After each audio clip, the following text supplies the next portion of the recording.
تحيات حب إلى كل الأصدقاء. راح أتحدث بهذا النشر الفلكي عن توقعات شهر فبراير عام 2025.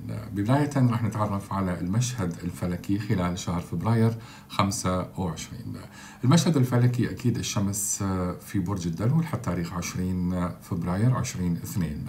عطارد أول 15 يوم متواجد بالدلو، من بعد أكيد راح ينتقل إلى مولود برج الحوت. الزهرة بالحوت أول 3 أيام، بعد تنتقل إلى مولود برج الحمل حتى تبدي الانتعاشات المالية والعاطفية إلى مولود برج الحمل من بعد 3 أيام بالأولى من فبراير.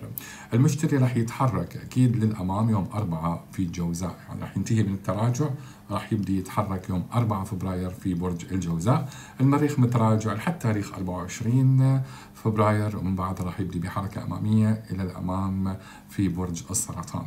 هذا هو المشهد الفلكي خلال الشهر، بالإضافة إلى اكتمال قمر موجود، وأيضا الكثير من انتقالات القمر راح تأثر علينا خلال شهر فبراير 25. نتعرف على التوقعات تباعا. مولود برج العقرب وتوقعات شهر فبراير شباط عام 2025. مولود برج العقرب، إذا تريد تعرف شنو اللي ينتظرك بالأيام القادمة من الشهر، لازم تعرف تماما شلون تقرأ الأحداث المستقبلية. هذا الشهر رح يكون مهم بالنسبة لك. بالنص الأول حاول أنه تتخلص من الكوابيس والشكوك اللي ممكن أنه تراودك بين فترة وفترة. ممكن تحس أنه هناك بعض العوائق بطريقك، أو ممكن أحد يلومك. هذا الشيء رح يخليك متوتر أمام بعض التحديات.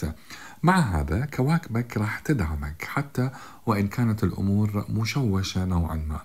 هناك دعم خفي يساندك، يمنحك فوائد من أصدقاء أو شركاء أو مسؤولين. نظرتك الإيجابية رح تكون مفتاحك هذا الشهر. لازم تنظر بإيجابية لكل الأشياء. رح تتغلب على المخاوف والشكوك. بالنصف الثاني من الشهر رح تشوف الحلول والأفكار الجديدة اللي تطرحها بثقة.